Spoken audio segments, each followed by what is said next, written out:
this manna that comes from above. Okay. All right. Well, welcome everyone. We're out here today to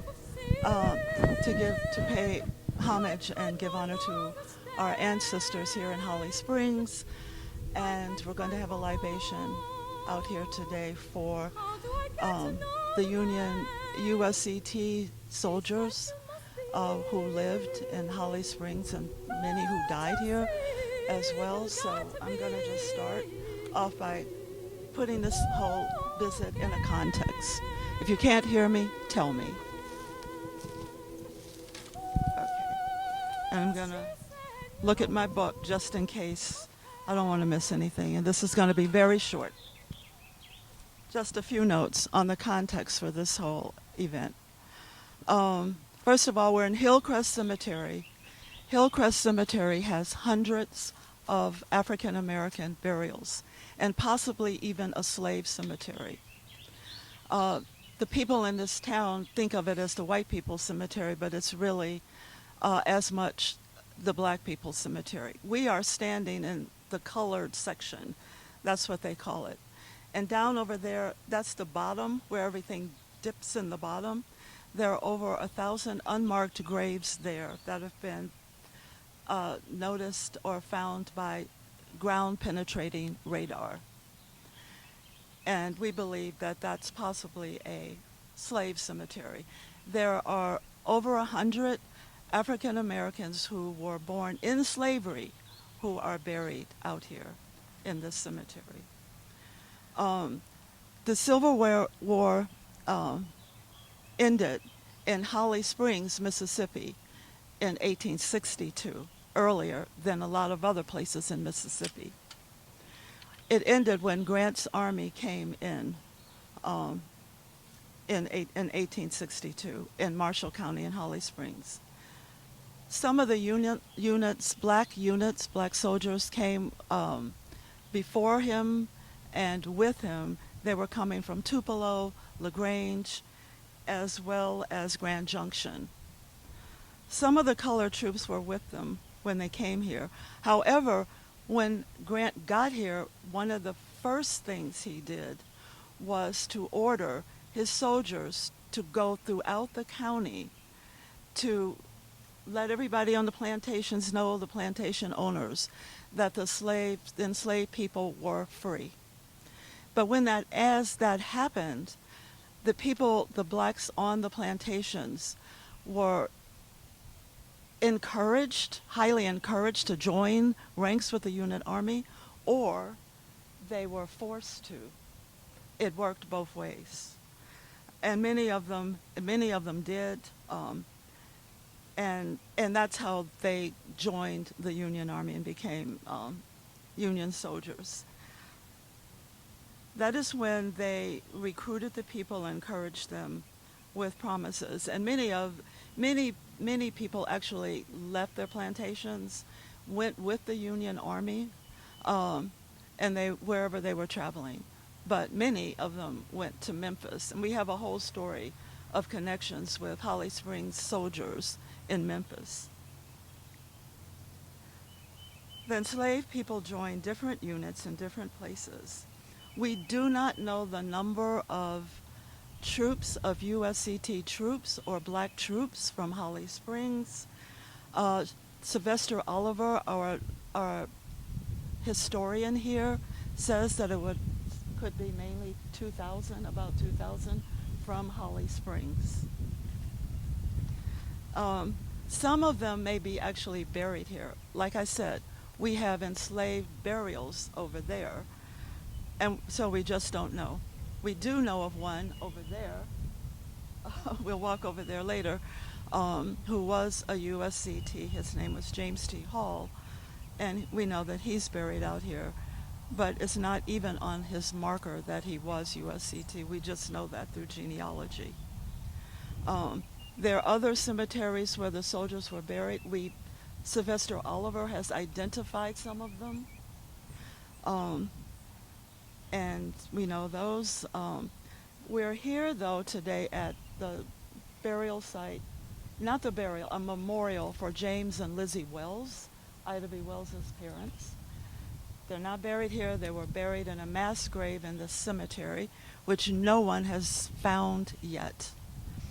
But once again, Dr. Oliver believes that James Wells, he said, may have served with the 11th Heavy Artillery Unit. He's done a lot of research on that. I can't testify to it, but he's done a lot of work on that.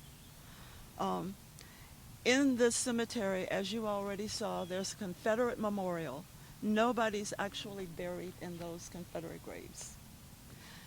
But you also saw some Union soldiers buried over there, those 4 little graves over there.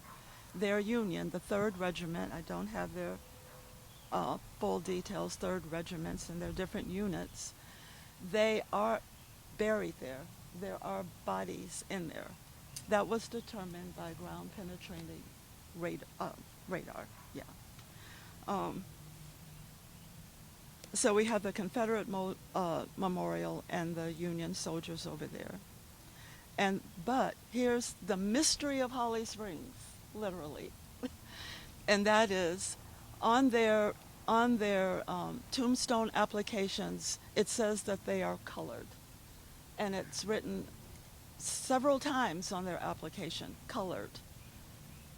But also I found in their registrations that they are white from Ireland, with some of them, one or two of them had blue eyes or light skin. That doesn't necessarily say much. However, it's a mystery. Why did they write colored on their tombstones? But here's the thing. We know they're Union soldiers, and they fought in the Union Army, and they fought on the right side. And so that's what we can say. And we recognize them usually when we do libations out here and ceremonies. And that is it. That's just like a context for why we're here today and what's out here in the cemetery. I think after it's all over, we can ask questions, and then we have the honor of listening to Frank Smith, who can add to what I've already said, or we can speak. The next part of our ceremony is the ceremony itself, the ritual itself. It is an African libation for the soldiers, and I'm going to turn it over to my husband. There's a brighter day. Mother used to tell me. This libation ceremony, a libation is something that people have done all over the face of the earth for generations, from time immemorial, where they pour water for those who have come before them or their ancestors, and it is just it's a ceremony of respect and honor for those people who have come before us, and without them we have no shoulders to stand on, and nobody would be here. So that's what this is for, and libation has been poured for centuries, and some of you may have seen it in the movies, when they pour out a little alcohol for the brothers or whoever's not here, or you might have done it one time yourself, not knowing that it was actually an ancient, ritual and ceremony that people have been doing all over the face of the earth. So I'll start the libation, and what you can say, so be it. You can say, after I pour the water, Hotep, Harry, Ashe, whatever affirmation you choose to form. It's a ritual of respect and honor. It's not necessarily a religious ceremony. So with that said, the first water I'll pour will be to the Creator, to that which is hidden and unknown, who sometimes we refer to as the Creator, or God, or Allah, or Buddha, or whoever it may be for you in your language, or whoever people you may be with. Ashe. Now I pour libation and water for that which gives us sustenance on earth, the sun that provides us with not only us, but all life on earth with the nutrients, the trees, the animals, and all the nutrients and everything, the grass, the ground. Without it, there would be no life on earth. Ashe. Now I pour libation to the earth, the ground where the planet that we live on, that has all life here that we know of, and some that we may not have that discovered yet. But it is here, and we are happy that it is here. Ashe. Now I'll pour libation to those ancestors who first stood up on the planet Earth, wherever they were, and said, "We be." And they chose to perform rituals, live their lives, develop culture, and act the way they acted so that the people that came after them could survive. Ashe. Now I pour libation to those ancestors that are closer to us but still ancient. Those ancestors that we read about, or we hear about, or we study about, that we know throughout history that some of us may not know so much about, but they're all over the face of the earth, whatever people we may come from. Shit. Now I'll pour libation for some recent ancestors, for the folks here that were in Holly Springs, the ones that, the U.S. Whether they be U.S. colored troops, U.S. Union troops, the people, all the people who were here during that time, pre-Civil War, Civil War, whose shoulders that we may not, we may not be here without them to stand here now. And well, it's not a question of who was right or who was wrong. It's a question of human life, human growth, and human development. And whatever side they were on, they were still lives. Shay. And now I pour libation. We may call out the names of our own ancestors if you so choose to do so. And they may be your personal ancestors, and they don't have to necessarily have been passed. They could still be with us. So I'll pour the water at the end. Bob Moses.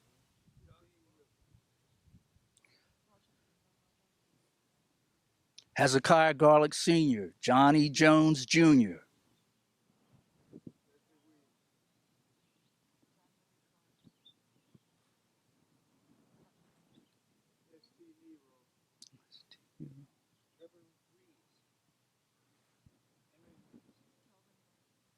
James T. Hall,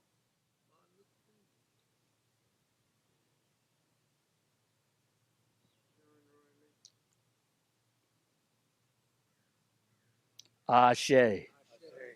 And now I pour water for those ancestors who will come after us, the ones that we have a responsibility to make a way for, like those who came before us made a way for us. So that now it is our opportunity to carry on life and to make the world a better place to live in for everyone else. And we want to do that, but we want to pour water for them so that they'll be able to carry on as we carry on.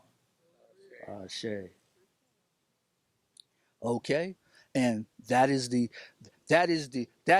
end of this part of the ceremony. At the end, when we're finished, when we do the libation ceremony, the ancestors come. They're here. They're always with me, but that's just something I know. That's another conversation. But at the end of the libation, I'll pour some water and to ask them to return, because they have work to do too, and just like we have work to do. So thank you. That's it. There's a brighter day. My dear mother used to tell me there's one somewhere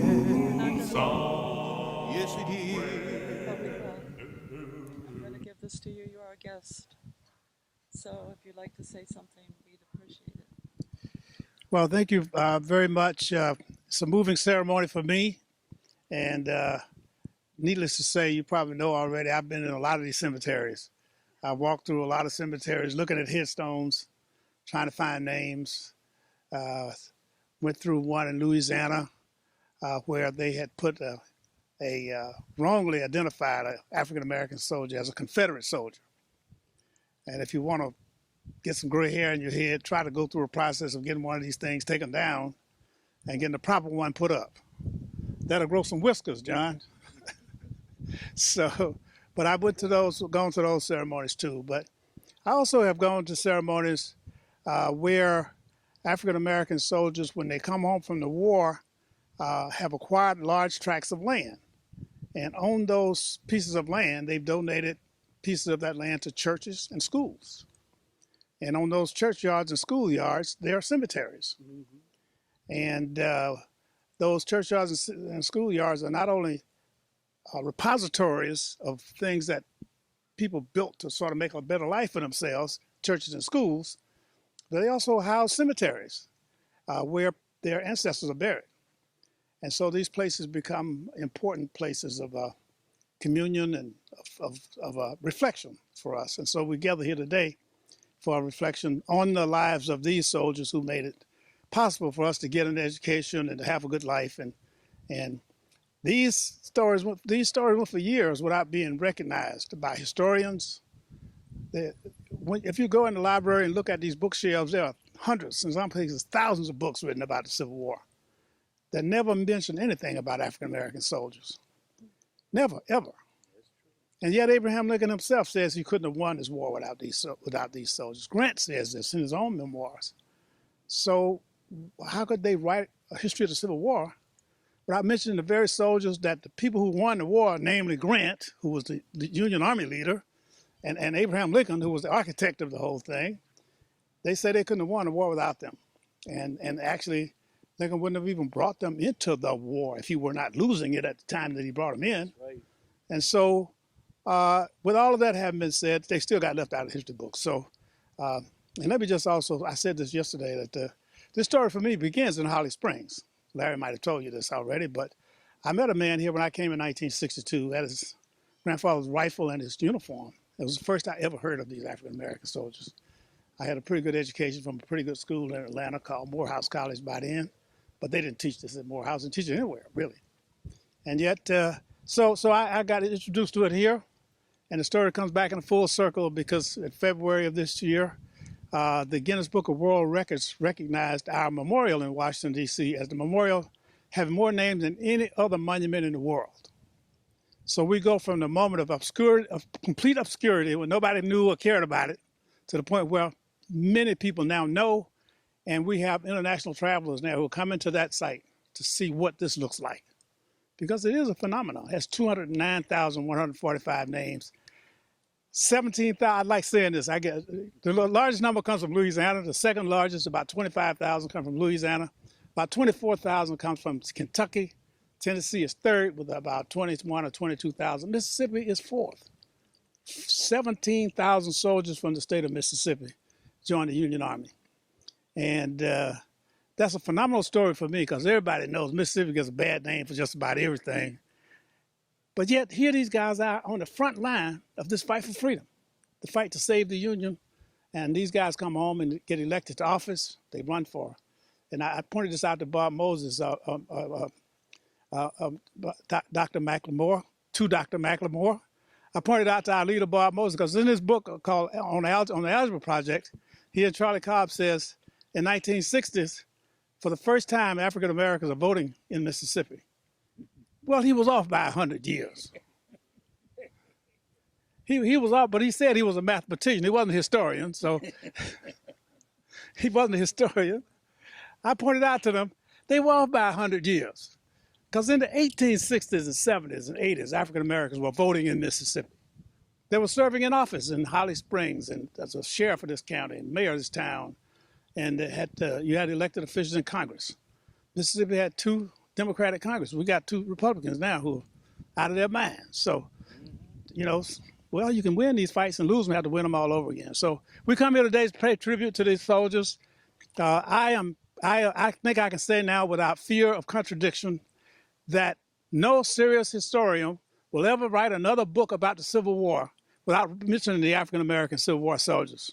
If they do, we're going to call them out. Tell them to go up to U Street and look at those 200,000 names. That's why we put them out in the public, so they can see them.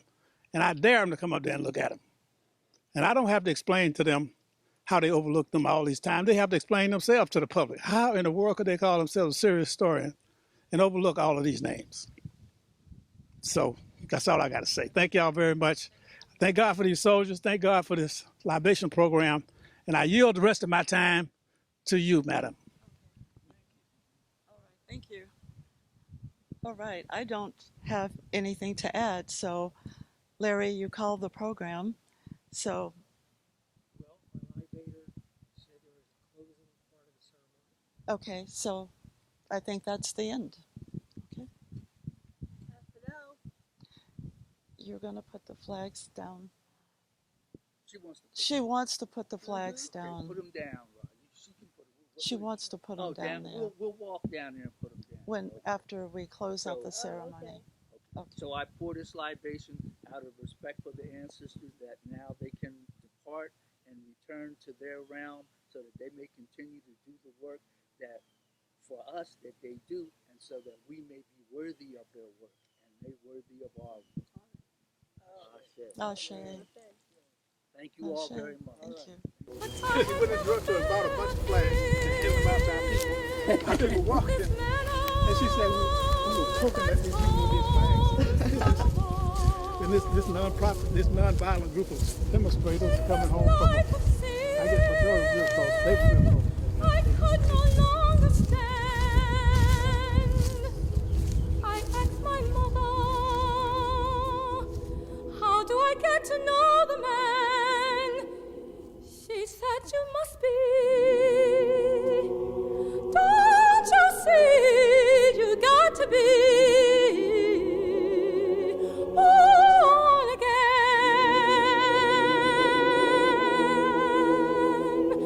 Oh, she said you must have that fine, oh, that burning thing that keeps that old kind of religion that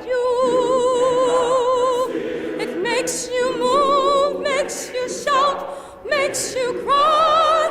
Oh, just keep your hands right in. My soul is anchored in mine. That's why I'm feel and I'm free, and I know that I've been born again.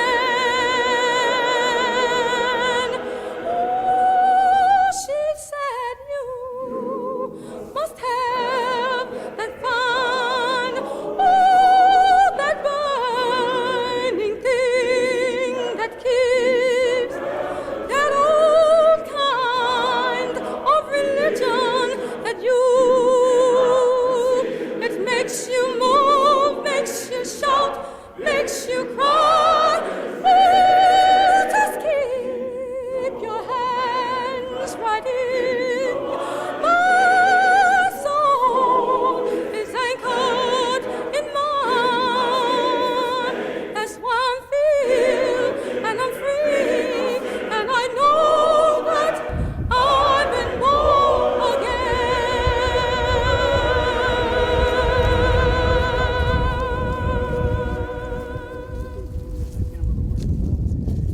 There's a brighter day. Mother used to tell me, oh, there's one somewhere. Yes, it is. There's a brighter day. Oh, mother used to tell me, there's one.